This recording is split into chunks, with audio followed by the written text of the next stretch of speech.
ابو ہریرہ رضی اللہ عنہ روایت کرتے ہیں جس آدمی کو یہ خوف ہو گیا گناہوں کی وجہ سے پکڑا جاؤں گا اور اللہ جہنم کی طرف پھینک دیں گے، گناہوں کو یاد کر کے اللہ کے عذاب کو دیکھتے ہوئے پھر اس کی رحمت کو بھی دیکھتے ہوئے اللہ سے معافی کا طلبگار ہوتا ہے، سچے دل سے معافی مانگتا ہے، یہ گناہ کر دیے یا اللہ اب آئندہ کے بعد یہ گناہ نہیں کروں گا، یہ گناہ ہو گئے آئندہ کے بعد یہ گناہ نہیں کروں گا، اور وہ اللہ کے عذاب سے ڈر رہا ہے، سچے دل سے معافی مانگ رہا ہے، اللہ اس کے گناہوں کو معاف کر دے گا،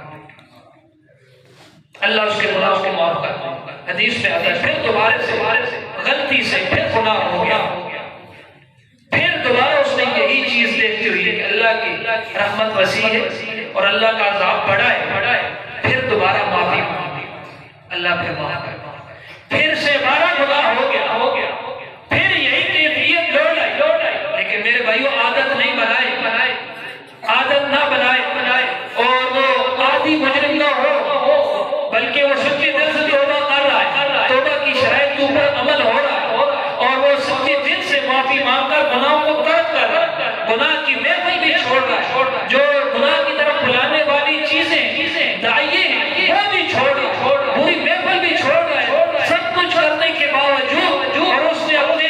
بات لمبی ہو رہی، اس نے اپنے موبائل سے پھر وہ سارا فحش مواد بھی ڈیلیٹ کر دی، اگر اس کے فائل میں تھا میموری میں فلمیں وغیرہ گانے تھی وہ ساری ڈیلیٹ کر دی، یہ سب کچھ کرنے کے باوجود پھر اگر اس سے گناہ ہوتا ہے اور اللہ کی رحمت کو دیکھ کر پھر معافی مانگتا ہے،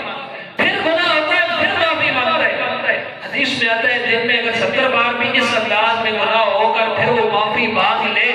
اللہ اس کو معاف کر دیتا ہے۔ اب اس کے بعد اور کیا رہے گا؟ میرے اور آپ کے آنے میں دیر ہے، اس رب کے معاف کرنے میں تو کوئی دیر نہیں ہے، اس لیے یہ بارش مجھے اور آپ کو یہ سبق دے رہی ہے، ہر ایک قطرے کے ساتھ ایک فرشتہ اتر رہا ہے، رحمت کا ایک سماع ہے، دعائیں قبول ہوتی ہیں، جمعہ کے دن میں سے بھی دعائیں قبول ہوتی ہیں، تو اس موقع پر اپنے گناہوں کو یاد کر کے اللہ کی رحمت کو سامنے رکھتے ہوئے کہ اللہ تو بڑا رحیم ہے، تو بڑا کریم ہے، بہت ساری واقعات مثالیں ہیں، وقت اوپر ہو جاتا ہے، اجازت نہیں دے رہا، تو اس لیے صرف کہ اللہ تو ستار ہے، میں گناہگار ہوں تو غفار ہے، میرے گناہوں کو معاف کر دے، آپ معافی مانگیں گے اللہ کے معاف کرنے میں انشاءاللہ کوئی دیر نہیں ہے۔ اور اسی طرح یہ اس موقع پر آپ نے جہاں پر اپنے گناہوں کو دیکھنا ہے وہاں پر امت مسلمہ مظلومہ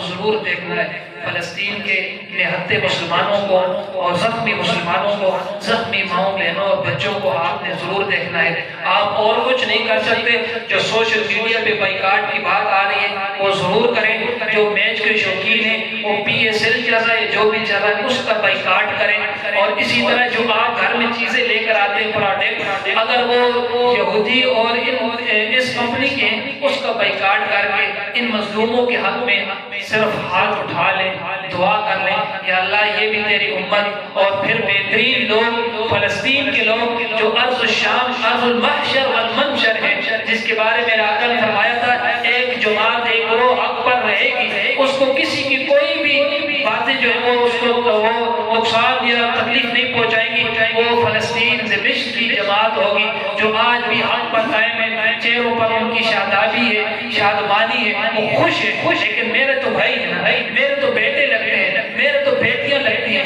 میرے تو بہنیں لگتی ہیں، میری تو مائیں لگتی ہیں، ان کے جب ہم اور وہ تصویریں آتی ہیں مجھ سے برداشت نہیں ہوتے، اس موقع پر اللہ کے حضور دعا کیجیے یا اللہ یہودیوں کو تباہ و برباد کر کے امت مسلمہ کے حال پہ رحم فرما۔